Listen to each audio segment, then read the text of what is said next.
Segunda série do ensino médio, aula 3. Oi, pessoal, e aí, tudo bem? É a teacher, como vocês estão? Vamos continuar. Agora a gente vai para o capítulo 3 do nosso livro, tá? Na aula passada, a gente pulou o Reading Comprehension, porque a matéria era muito extensa. Dessa vez a gente vai falar dele, a gente vai fazer ele, tá? Mas vamos voltar nos modals, mas dessa vez no passado. Então, aqui na página 32 e 33, está o nosso Reading Comprehension de hoje. Para vocês não é nenhuma novidade, a gente fez isso bastante ano passado. Então, prestem atenção no texto desde lá de cima, tá? Desde ali do para começar, porque a gente só vai ter duas questões em relação a esse texto, que serão os exercícios da página 33. Agora vamos para a gramática novamente. Aula passada a gente falou dos modal verbs. Hoje a gente vai falar dos past modals. O que significa isso? Na verdade, é mais ou menos dizer que esse é o modal das possibilidades que não ocorreram, tá? Possibilidades que ficaram no passado.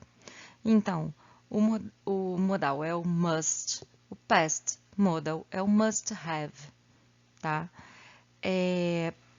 Por exemplo, depois eu vou voltar nisso, mas só para a gente dar uma entradinha, tá? A gente usa o must have quando há deduções ou conclusões lógicas.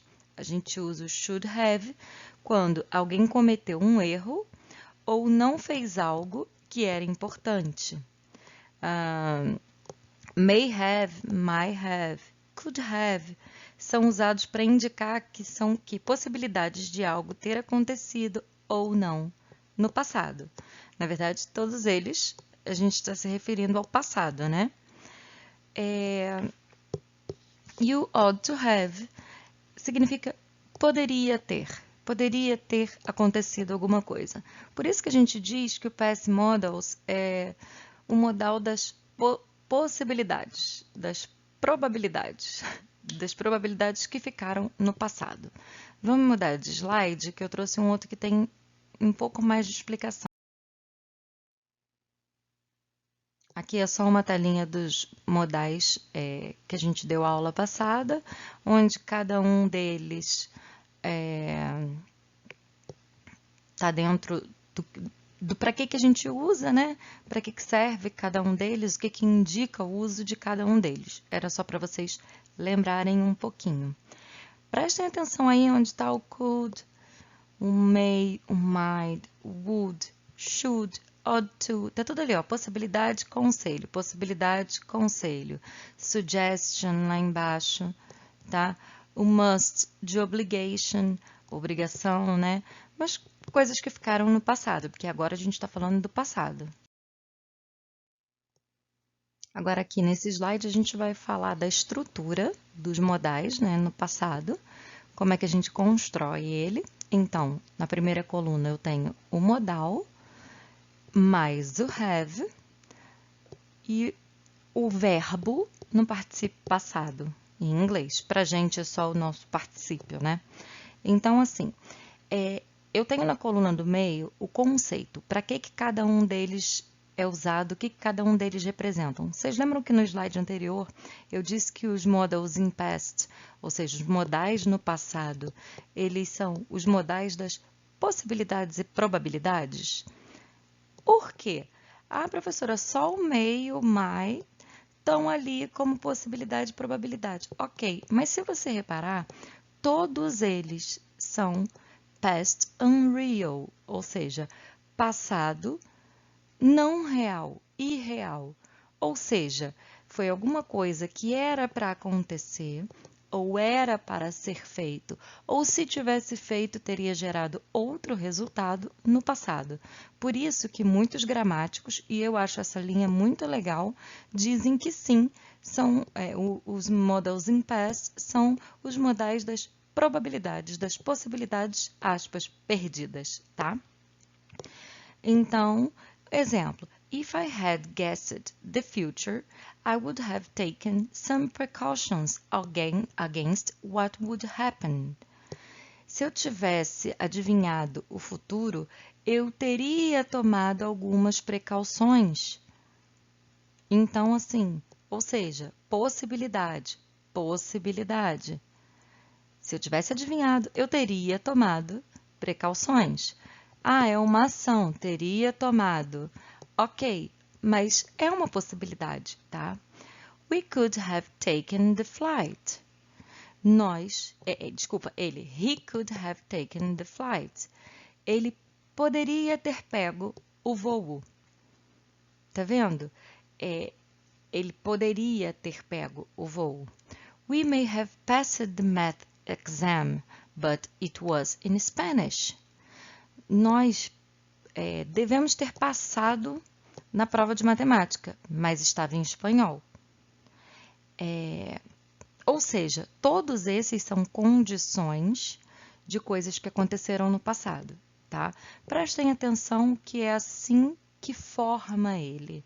O modal mais o have mais o participle. Vamos falar agora um pouco do particípio.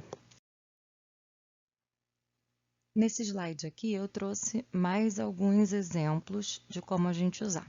Só vamos relembrar primeiro que no modal verb que a gente aprendeu aula passada, como é que é a estrutura dele?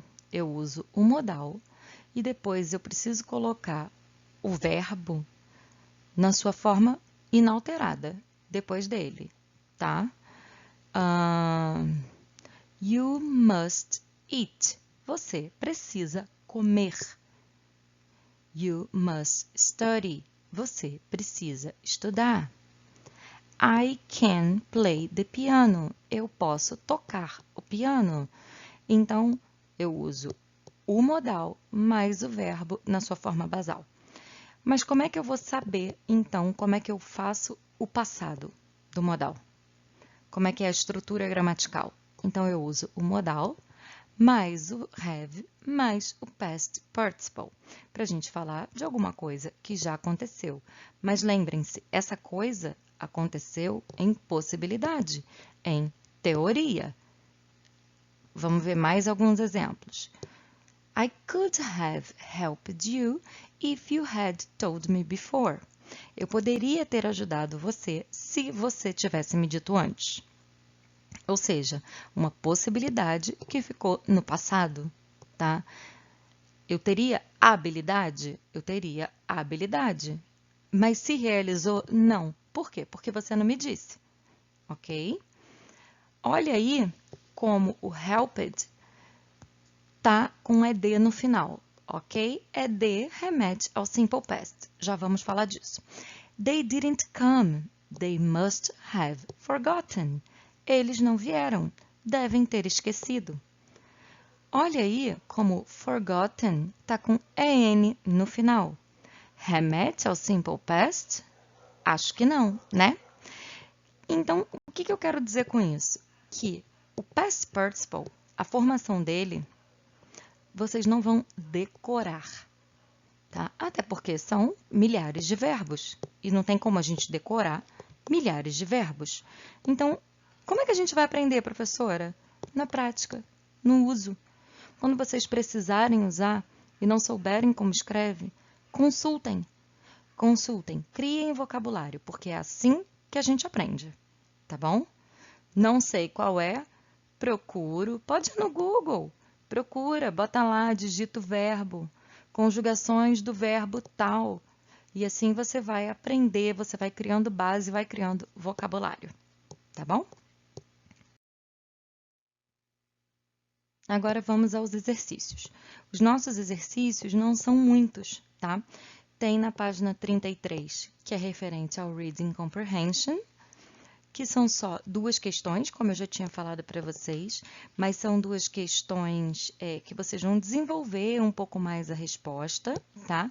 A resposta da número 2 é uma resposta pessoal, mas no vídeo seguinte a gente vai corrigir ela, vai conversar sobre ela para vocês verem como é que ficou a resposta de vocês. E na página 35, a gente vai ter os exercícios do Past Model, que a gente acabou de estudar, tá bom? Espero que vocês não fiquem com nenhuma dúvida, que a matéria tenha ficado bem explicadinha, mas se ficou com dúvida, volta um pouquinho no vídeo, preste atenção de novo, dá uma olhadinha no livro. Eu sempre procuro trazer outros slides, exemplos diferentes do que estão no livro, para a gente ter uma fonte maior de pesquisa, mas se ainda assim ficar com dúvida, manda para mim que a gente tira junto, tá bom? Então é isso, pessoal. Por hoje é só. Até a aula que vem, onde eu vou trazer as correções dos exercícios de hoje, ok? See you soon. Bye, bye.